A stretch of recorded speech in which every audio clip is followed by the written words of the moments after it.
మత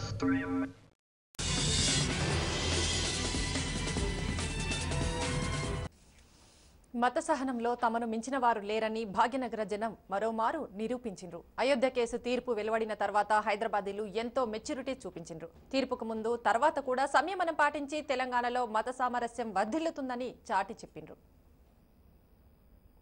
60 ఏండ్ల తర్వాత వచ్చిన అయోధ్య తీర్పుపై హైదరాబాదీలు హుందాగా ప్రవర్తించిండ్రు. భావోద్వేగాలను పక్కనబెట్టి మత సామరస్యానికి ప్రతీకగా నిలిచిండ్రు. సంయమనంతో వ్యవహరించి పెద్ద మనసును ప్రదర్శించిండ్రు. తీర్పు వెలువడడానికి ముందు హైదరాబాద్లో హై అలర్ట్ ప్రకటించిండ్రు. పాత బస్తీని పోలీసులు ర్యాపిడ్ యాక్షన్ ఫోర్స్ దిగ్బంధించిండ్రు. వాహనాల రాకపోకలపై ఆంక్షలు విధించిండ్రు. రాజకీయ పార్టీలు కూడా తెలంగాణ ప్రజలు సంయమనం పాటించాలని పిలుపునిచ్చినాయి. హిందూ ముస్లిం ఐక్యతను ప్రదర్శించి జాతిపిత మహాత్మాగాంధీ మెచ్చిన సహజీవన సౌందర్యాన్ని చాటి చెప్పాలని పిలుపునిచ్చిండ్రు. అటు జనం కూడా కోర్టు తీర్పు ఎలా ఉన్నా తమకు సమ్మతమేనని స్పష్టం చేసిండ్రు. స్వచ్ఛందంగా షాపులను, కార్యాలయాలను, స్కూళ్లను మూసివేసిండ్రు. కోర్టు తీర్పు ఒకరి విజయమో మరొకరి ఓటమో కాదని తేల్చి చెప్పిండ్రు. భారతదేశంలో ఉన్న ప్రతి ఒక్క హిందూ, ముస్లింలు, సిఖాయి సర్వ ధర్మాలు కూడా మనకు ఏం నేర్పించాలని శాంతియుతంగా ఉండాలని నేర్పించినాయి. ఐకమత్యంగా ఉండే విధంగా భారతదేశాన్ని మనం కాపాడాల్సిన బాధ్యత ప్రతి ఒక్కరి పౌరుని పైన ఉన్నది. కాబట్టి ప్రతి ఒక్కరితో మరొకసారి విన్నవించడం ఏమనగా శాంతియుతంగా ఉండి భారతదేశాన్ని ముందుకు జరిపించుకుంటూ పోతూ తీర్పు మనకు కోర్టు ఇవ్వబోతుందో అన్నిటికంటే పటిష్టమైన శక్తి భారతదేశంలో ఉందంటే కోర్టు వ్యవస్థ, న్యాయ వ్యవస్థ పైన నమ్మకం పెట్టి ప్రతి ఒక్కరు మనస్ఫూర్తిగా మనము మన భారతదేశాన్ని ముందు నడిపించాలని కోరుకుంటున్నాను. शहर के आवाम से मेरी दरख्वास्त है, गुजारिश है कि वो पुरसुकून अंदाज में अपने अपने घरों में रहें और किसी किस्म के कोई शोर शराबे ना करें। और आइंदा जो भी है ये हाई कोर्ट के फैसले के लिहाज से पर्सनल लॉ बोर्ड मौजूद है, वो जो भी चाहता है सुप्रीम कोर्ट जाएगा या जो भी करना है करेगा। और एक मेरी दरख्वास्त है ख़ास तौर से नौजवानों से, कल जुमे की नमाज बजाय मक्का मस्जिद के पढ़ने के अपने अपने एरिया के मसाजिद में पढ़ें और पुरसुकून अंदाज में रहें और किसी किस्म का कोई नग़्ज़े अमन या अमन में खराबी के कोई चीजें हरकत न करें. అలహాబాద్ కోర్టు త్రిసభ్య ధర్మాసనం తీర్పు ఇచ్చాక కూడా హైదరాబాదీలు అదే ఐక్యతను ప్రదర్శించిండ్రు. అన్ని వర్గాల ప్రజలు ఈ తీర్పును పెద్ద మనసుతో స్వీకరించిండ్రు. తీర్పు ఎవరికి అనుకూలంగానో ప్రతికూలంగానో రాలేదని ముక్త కంఠంతో చెప్పిండ్రు.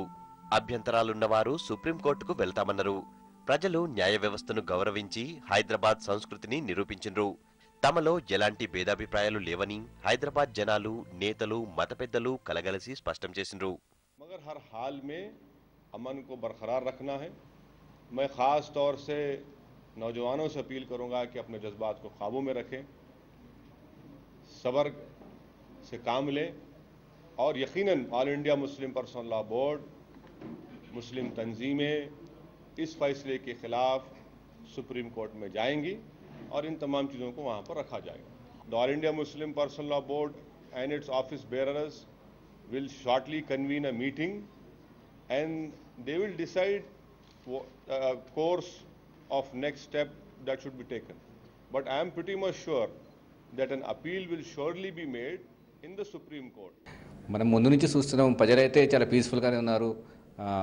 అంటే మనమే చూస్తున్నాం వాళ్ళ ఈరోజు మొత్తం ఇండియాలో మొత్తం ప్రజలకు సివిల్ లిబర్టీస్ వాళ్ళ మీద ఆ సివిల్ లిబర్టీస్ వాళ్ళది పోయింది. ఈరోజు ఇలాంటి జడ్జ్మెంట్స్ వచ్చినప్పుడు కామన్ ప్రజలకు గురించి మనం ఆలోచించుకోవాలి. ఈరోజు కామన్ ప్రజలకు ఎంత బాధ అయింది దాని గురించి మనం ఆలోచిస్తే ఇలాంటి జడ్జ్మెంట్స్తో ఒక కామన్ ప్రజలకు ఏమైనా సంబంధం ఉన్నదా లేదా, లేకుంటే వాళ్ళ గురించి ఎవరైనా ఆలోచించే వాళ్ళు ఉన్నారా లేదా అని మనకు దాని మీద ఒక ప్రశ్న మనకు వస్తున్నది. కానీ ప్రజలైతే చాలా శాంతిపూర్వకంగా ఉన్నారు. వాళ్ళు మొత్తం విశ్వాసం వాళ్ళకు ఒక కోర్టు మీద ఉన్నది. వాళ్ళ కోర్టు మీద వాళ్ళు వదిలేసినారు.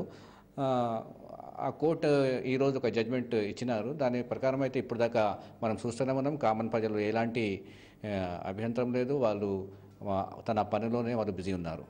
400 ఏండ్ల నుంచి అన్నదమ్ములుగా జీవిస్తున్న భాగ్యనగర ప్రజలు మత సామరస్యాన్ని చాటి చెప్పిండ్రు. హిందూ ముస్లిం బాయ్ బాయ్ అని నినదిస్తూ మరోసారి తమ పెద్ద మనసును ప్రదర్శించిండ్రు.